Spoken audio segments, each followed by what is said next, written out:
Assalamu alaikum. So we're beginning with our discussion now. The topic today, the relevance of Karbala in the contemporary world. As we all know that Karbala has always been a lesson since hundreds and hundreds of years. And in this year in particular, Karbala is more important than ever. So with our little discussion, we will try to find how many links we can join with Karbala as to the problems that arise in the 21st century and especially in the past couple of years. To begin the discussion, we have with us Dr. Zoya Barni. She has completed her medical studies from Aligarh Muslim University. We also have with us Mr. Haider Abbas. He is already an advocate and is pursuing mass communication from Aligarh Muslim University. Goes importance to the contemporary world and the issues that arise in it, and we try to draw links as to the situations that were present before, during, and after Karbala, the incident, the tragedy, and especially in Karbala, it was while in that time those whose hijabs were taken away were considered as victims. So these two conflicting situations present themselves before us, and now I would like Dr. Zoya to shed some light on this. Assalamu alaikum everyone. Yes, hijab has always been a matter of conflict. And can you hear me? Am I audible? Yes, you are. Yes, you are. Yes, you are. You're completely audible. So, hijab, yes, and with respect to sense of freedom, hijab has always been questionable. For some, hijab is extremism, for some, hijab is protection, right? When you see Karbala as a movement, you notice that they were not ordinary ladies. From there, from the House of Purity, if you see, you are getting a subject that taking somebody's hijab, especially forcefully, be it a man or be it a woman, by oppressing and taking anybody's cloth from their head, be it a turban for a man or a hijab for a woman, it is disrespectful to any person who has a reputed stature, who has a reputation in the society. Now, when these ladies lamented, they cried, they gave a lesson to the world that yes, being immodest, yes, it is wrong, it is bad. Now, what is the criteria? What makes the basis of this? You see, some say that wearing hijab is oppression, and some say that it is for our protection, so it is better for us. What is the connecting link? What is the argument now? You see, there are two aspects to hijab. Some people finish the topic saying that hijab of the eyes is the most important type or kind of hijab. And that's where the topic ends, that's all. The only simple statement, the only simple answer to this is, if you want to protect your own nafs, your own self, you do the hijab of the eyes. If you want to protect the person in front of you, you do physical hijab. So the social aspect of hijab is for yourself, and the physical aspect of hijab is for the other person. The crying, the lamentation of it for hijab signifies the importance of modesty. You see, when Adam alayhi salam was given three options, aql, deen, and haya, he chose aql over deen and haya. When Jibreel alayhi salam left and he was leaving with the other two say to Jibreel, "Oh Jibreel, when Allah ordered us, He said the haya and deen should stay with aql." So the people of aql, the women with intellect, are telling you that it is hijab that is very important to remain modest in the society. Thank you.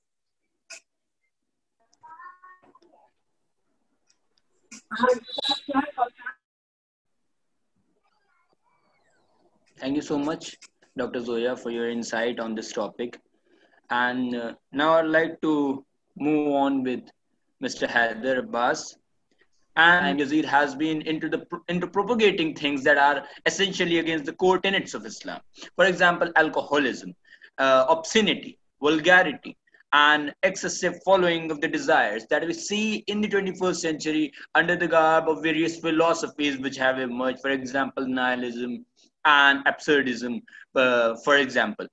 So now in this society where following of desires, following of one's basic instincts is considered as so much, so generous, so humanistic, what does Karbala suggest to us on controlling ourselves and curbing our desires? Is it a loss or a profit? That is what I want Mr. Heather to answer. Am I Okay, so audible? yeah, you're audible, you're audible, you're audible. Okay, sorry. You're audible. I said, Assalamu alaikum. I started by saying that Imam Hussain alayhi salam, when he was leaving Medina, he said that I am not rising to spread mischief or create sedition, but I am rising for the guidance of my ummah.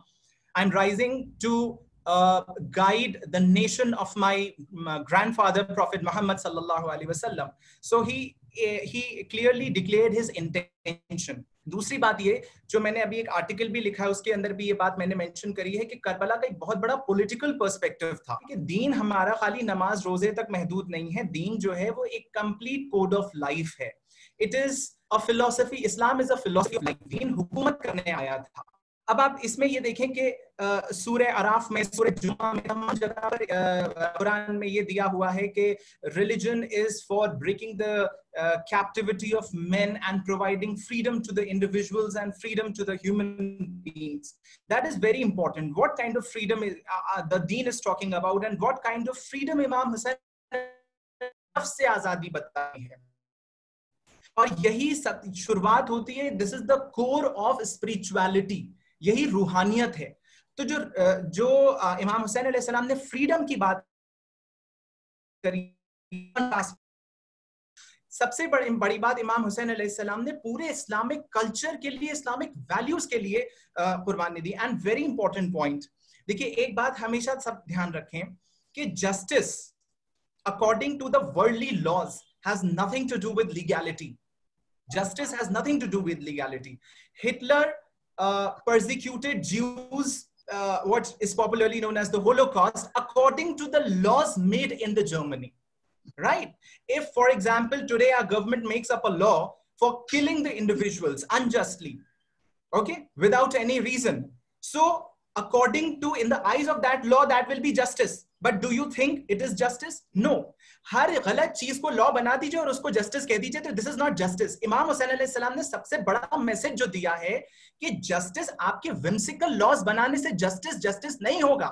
Justice होगा अल्लाह के बनाए हुए कानून से. The divine justice is the sole justice Imam Hussain alayhi salam fought for. You cannot make justice a mere product of the whimsical laws. Whimsical laws cannot be the source of any justice. You cannot justify any unjust act, any cruel act by legalizing it. Right? So that is very important. That freedom, that justice has a different connotation altogether and is on a very different level in Islam. This is what Imam Hussain alayhi salam was fighting for. देखिए नफ्सियाती गुलामी से आजादी दिलवाई.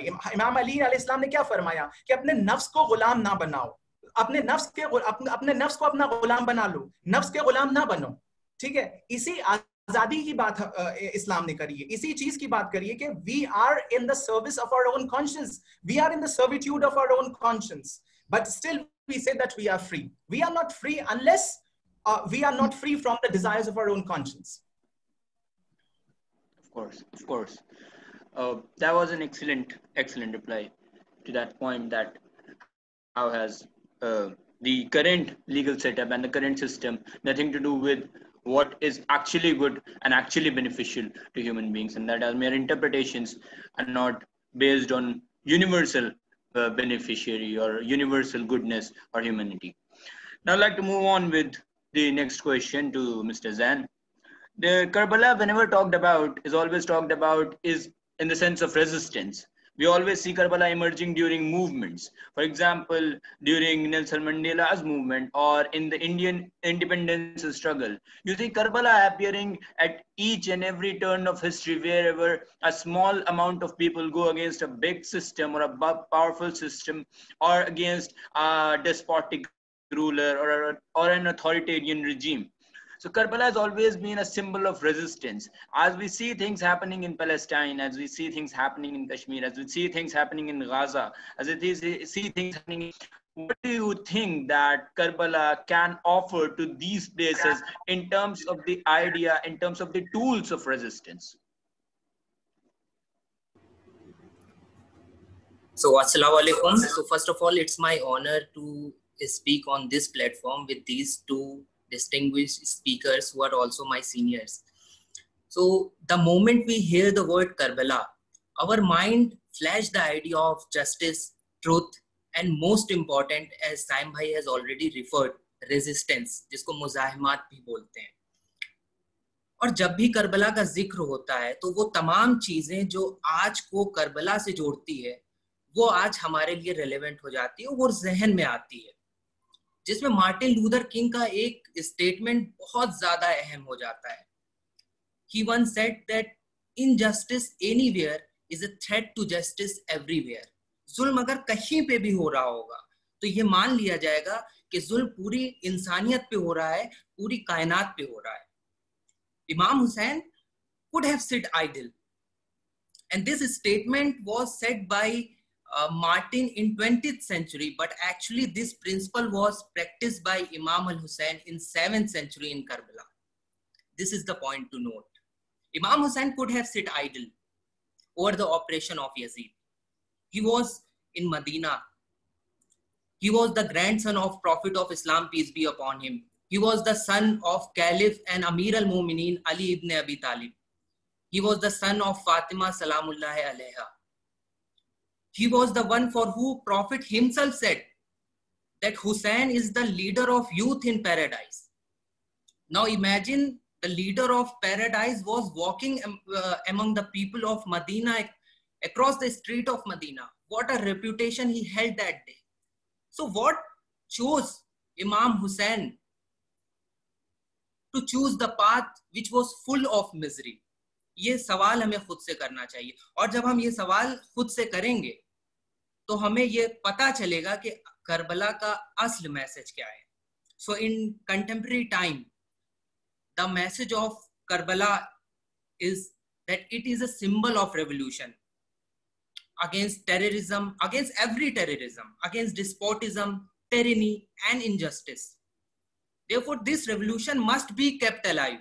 ये सिर्फ century या 7th century का के लिए अहमियत नहीं रखता है. ये रेवोल्यूशन आने वाली जनरेशन्स के लिए इम्पोर्टेंट है, और इसीलिए हम लोग कहते हैं कि every day is Ashura and every land is Karbala, कि जब तक जुल्म बाकी रहेगा तब तक करबला बाकी रहेगी.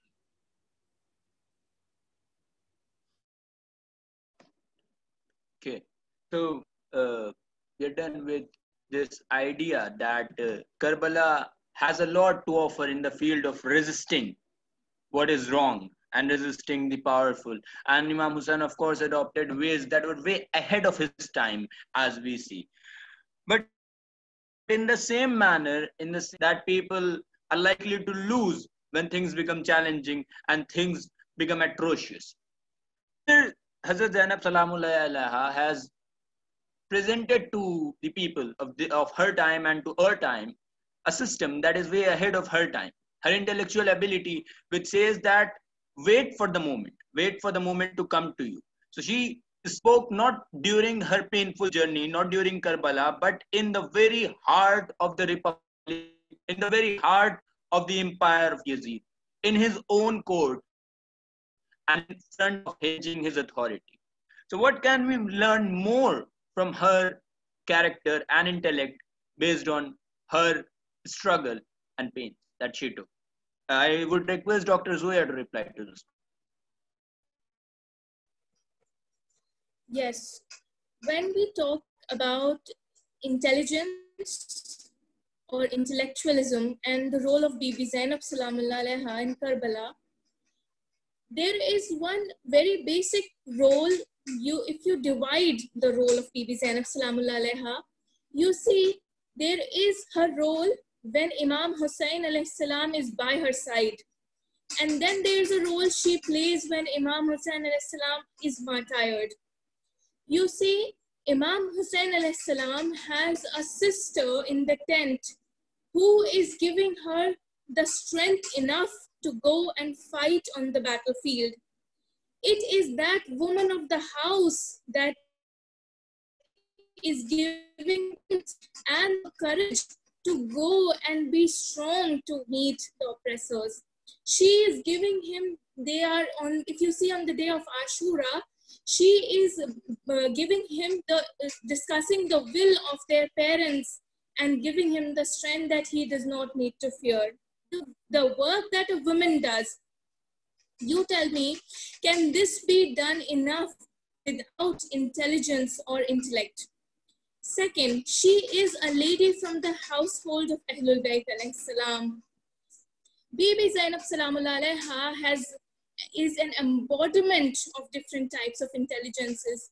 There itself, she proves through her actions that there can be different types of intellect in one person and how we can be the best at it, right? So for example, जिसे आप उर्दू में कहते हैं खुददारी या self-respect, even her little kids, they showed that self-respect and खुददारी. Karbala के बच्चों को भूख भी थी, प्यास भी थी. प्यास एक मजबूरी है, लेकिन 3 दिन से सारे बच्चे भूखे थे. लेकिन आप तारीख में देखेंगे किसी एक भी बच्चे ने भूख का शिकवा नहीं किया, बल्कि बच्चे तो चौथे दिन भी भूखे थे. You know why? Because Lady Zainab Salamullah Alaiha was there to guide them. She was teaching them lessons कि कैसे अपनी खुददारी, अपनी सेल्फ रेस्पेक्ट अपने तक महदूद रखी जाती है और उसका सरमाया उसको किस तरह नमूना बना के पेश किया जाता है ऐसे मुश्किल वक्त में भी. Fun. Then she plays a role that Imam Hussain alayhi salam is martyred. Then she carries the flag of Imam Hussain alayhi salam. If Imam Hussain alayhi salam is the light to guidance, be the light to Imam Hussain alayhi salam. Lihaza, the speeches that she gave, the role that she played, all came from the intellect. Alima ghair muallima. She was a woman who had no teacher, yet she was the best. Thank you. Okay. Thank you so much, Dr. Zoya, for your insight into this topic. Now, I'd like to move on with, again, Mr. Haider Abbas. There were a lot of restrictions imposed on Imam Hussain when he had not even begun his struggle against the atrocities. He was just trying to bring back the society into the human state, into that state where it is organized, where it is systematic, and most importantly, disciplined. How was he stopped? He was stopped with restrictions on his speech. Yazid ने restrictions लगाए थे freedom of speech and expression के ऊपर, food के ऊपर, water के ऊपर, हर तरीके से restrictions लगाए थे. क्यों? पेंशन में आके reflect हुई. वो कैसे? इमाम खुमैनी ने कहा कि रजा शाह पहलवी के टाइम पर जितने भी मीडिया के ऊपर रिस्ट्रिक्शंस थे वो सब खत्म कर दिए जाएं और एक बेहतरीन नमूना मीडिया फ्रीडम का वो सबको दिया जाए, freedom of speech and expression का वो सबको दिया जाए, क्योंकि इस्लाम के अंदर, इस्लामी निजाम के अंदर कंस्ट्रक्टिव क्रिटिसिज्म होता है. और पहले भी मैंने इस बात को वेबिनार में कहा था कि कंस्ट्रक्टिव क्रिटिसिज्म किसी बायस, किसी प्रेजुडिस का नतीजा नहीं होता. Criticism under a democracy is not a way, is not a means to vent your prejudice against the other party. But in fact, it is a means to highlight the shortcomings of or handicaps of some policy or law. If, for example, I have made a law, I am in power as a trustee of the divine government, or as a trustee of Imam Zamana Ajalahu Ta'ala Farajahu, then I may commit errors. I may, my policy, my laws, my actions might suffer from shortcomings and handicaps. So it is better that it is better that the other party has to constructively criticize my policy so that I can correct my errors. ये restrictions में ही हक जो है वो उजागर होकर आता है. और लास्ट में एक बात कह दूं कि हक की तासीर ऐसी है कि आप जितना दबाएंगे उतना उभरेगा. करबला में भी यही हुआ और आज ईरान के साथ भी यही हो रहा है. जितने सैंक्शंस लगाएंगे उतना ईरान, जो इस्लामिक रिपब्लिक ऑफ ईरान है, वो हुसैनी और ज़ैनबिया के रूल्स के अंदर और उनको नुमाइंदा बनाकर उतना ही ऊपर उठेगा. Thank you so much, Haider Bhai, for such a great this comparison and bringing out the links between the resistance of Karbala and the modern times. With respect to resistance to limitations, I would also like to ask. So Karbala signifies various shades of resistance, which are political, social, as well as economical. If we talk about political resistance, which is also relevant in contemporary scenario. So the idea of political resistance comes into being when government starts shaking the fundamentals because of which it came into power. In contemporary time, if anyone asks that what are these fundamentals? So these fundamentals in contemporary time are nothing but the constitution of the modern states. Now imagine what happens when any government start violating the constitution or start taking a step to change the constitution. Of course, people and social activists comes on the road to become resistance on the path of government to stop this tyranny. Now understand, Prophet Muhammad, peace be upon him, established the order based on justice, and the constitution of that time was obviously Islam. So Yazid started shaking the fundamentals of Islam in order to legitimize his tyranny. But Imam Hussein became resistance in his path. So the resistance of Karbala inspires generations of revolutionaries, social activists, और जितने बड़े बड़े जिनका भी आपने नाम लिया था, नेल्सन मंडेला और महात्मा गांधी, इन्होंने खुद ये बात कही कि इतने बड़े बड़े एम्पायर से जो लड़ने की हिम्मत हमें मिली है वो हमें हुसैन से मिली. तो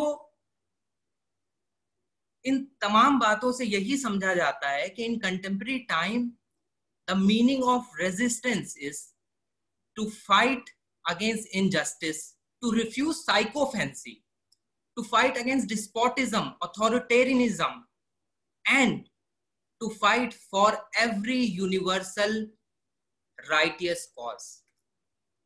I hope I answered the question. Of course. And just a bit of what we learned throughout this discussion has been that Karbala has all been about humanity, has all been about taking rights that rightly belong to you, has always been resisting forces and resisting authoritarianism, resisting oppression, and siding with the truth, however small, however weak, and not aligning yourself with individuals of power and money and oppressors. But then when we look out in the media, when we look out in the media that is antagonistic to this mission, or those who are with the power, we see even this message, even the message of Karbala has not been left untouched. They have also touched it, they have also taken it, and they have misinterpreted and misrepresented this message, just like it has been happening with Islam throughout these centuries. So a common question to everybody here in the meeting, and beginning with Zan, how do you view these misrepresentations? Just a brief answer to it, and I will have this question with the rest of the speakers too.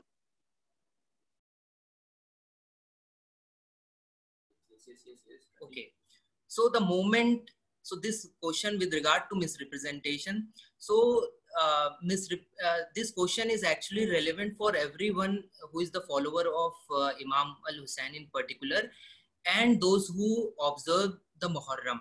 But this question becomes more relevant, and I would say directly, when it comes to the Shia community. The moment you Google the word Shia, the first image you would get is that there is a man with blood on his head, which is the result of self-flagellation.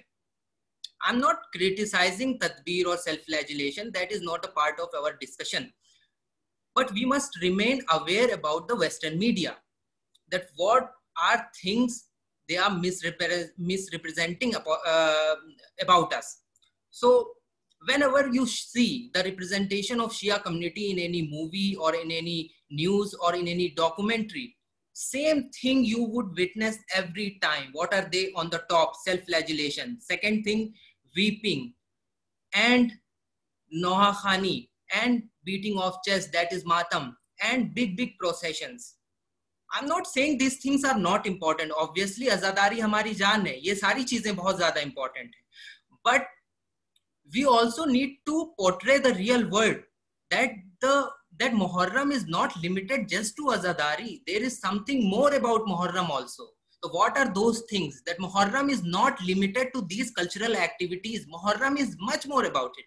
For example, Muharram is also about giving lots of charity, doing lot of social work, distributing large scale of food to poor, and doing tremendous blood donations. तो जब तक हम ये message लोगों के पास नहीं पहुंचाएंगे तो लोग इसी तरीके से गुमराह होते रहेंगे.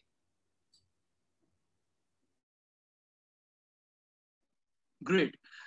Then moving on with Mr. Haider Abbas, how do you view misrepresentations of Azadari, of Muharram, and of those who are the mourners of Imam Hussain?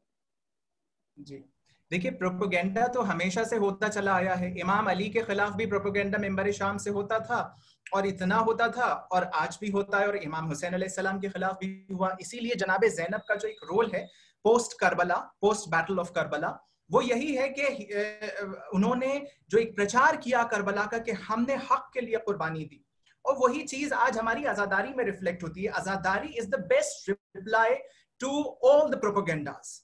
कि हम सड़क पर निकल कर आते हैं, जब किसी के साथ इनजस्टिस हो जाता है तो हम लोग प्रोटेस्ट करते हैं कि नहीं करते हैं, कि उसको इंसाफ मिलना चाहिए, नहीं मिलना चाहिए. कैंडल्स लेके निकलते हैं, बुके चढ़ाते हैं उसके फोटोग्राफ्स के ऊपर. यही होता है हर डेमोक्रेसी में, दुनिया का यही तरीका है. आजादारी हम एक प्रोटेस्ट के तौर पर निकालते हैं. आजादारी इसीलिए हमारी जान है, हमारी रूह है, हमारी आइडेंटिटी है आजादारी. इस आजादारी की वजह से आज 1979 में इस्लामिक रेवोल्यूशन आ पाया. इसी आजादारी की वजह से आज नाइजीरिया के अंदर शेख ज़कज़की जो है वो इतनी बड़ी बातिल हुकूमत से, एक रिप्रेसिव ऑप्रेसिव गवर्नमेंट से लड़ रहे हैं. शेख ज़कज़की, ये सिर्फ आजादारी का नतीजा है कि हम निकल कर आते हैं, और ये जो लब्बैक या हुसैन करते हैं और ये मातम करते हैं, ये खाली हमारे तक कन्फाइन नहीं है. This is for the entire world to know an azadari of Shias. This is a voice of the oppressed. This is a dauntlessness against all odds. This is the message of endurance against all sorts of oppressions and suppressions, right? It is the surviving spirit of Islam. See, we are the ones who believe in the oneness of God. We are the ones who believe in the risalat of Prophet Muhammad sallallahu alaihi wasallam. We are the ones who believe in the wilayat of Amir al-Mu'mineen Ali ibn Abi Talib alayhi salam, and we are the ones who stand with truth and with dauntlessness, with determination, with such an zeal and zest that no tyrant government of any times can repress us, can suppress us, and can stop us from doing. So, Dr. Zoya, we have 2 minutes left in this meeting to end. Dr. Zoya, misinterpretations and misrepresentation. Okay. See, misrepresentation की जब बात की जाती है, आपने सुना होगा मजालिस में उलमा से, जाकिरीन से, जब इमाम अली अलैहिस्सलाम की शहादत हुई तो मुआविया ने ये कहा कि अली मस्जिद में शहीद कर दिए गए, अली का मस्जिद से क्या ताल्लुक है. एक ऐसी शख्सियत जो रसूल अल्लाह सल्लल्लाहु अलैहि वसल्लम ने जिसका हाथ उठाकर कह दिया मन कुन्तु मौला फ़ाज़ल मौला, जिसकी रातें इबादत में गुजर रही हैं, जिसके दिन इबादत में गुजर रहे हैं, लेकिन मिस रिप्रेजेंटेशन इतना ज्यादा था कि उन्हें ये कहा गया कि अली का मस्जिद से क्या ताल्लुक है. तो देखिए, इस चीज से अव्वल तो ये है कि इस चीज से खौफ ज़दा नहीं होना है. क्यों? क्योंकि प्रोपेगेंडा हक, जहां भी तीर, जहां हक होगा वहां तीर अटैक करने आएंगे. पहली बात। दूसरी चीज ये है कि हमें अपने कैरेक्टर को बेस्ट बना के दिखाना है। बेस्ट से मतलब है तर्के उला की बात की जाए तो वो भी ना हो जाए, इतना ध्यान रखना है कि अब आजादारी हो रही है तो सबसे पहले जैसे फ्लैजलेशन की बात आई, सेल्फ फ्लैजलेशन, उसमें हमें देखना है, तफक्कुर करना है कि क्या हम इससे सही मैसेज पहुंचा रहे हैं। प्रोपेगेंडा हुआ, वैसे ही हुसैनियत पे भी कोई आँच नहीं आएगी अगर हम हुसैनी बन कर दिखाएं। Thank you. Thank you so much, Dr. Zoya. Thank you so much, the speakers of today, Zan and Heather Bhai and Dr. Zoya. All of you, I'm highly thankful to all of you who connected and who supported and joined us in this meeting. And we hope that you got a lot from it, and we will try to continue this session of meetings with the different topics, with more angles to this tragedy and how it links us to the contemporary world. And I hope that next time we will be joined with in larger numbers and with better discussion and more in-depth analysis of these topics. Thank you everyone, and we are sorry that we could not have Asif Ali Bhai with us today. He is undergoing a surgery. Pray for him, pray for his health, and we hope that in the next meeting, in the next time when we meet, we will have him and many more of wonderful people with us. Thank you so much. Thanks so much the speakers, thanks so much the participants, and hope that you have a fine day ahead. Assalamu alaikum. Khuda Hafiz. सीनों में Karbala है, अश्कों में Karbala है, दिल जिसका Karbala है, वो साहिबे अज़ा है।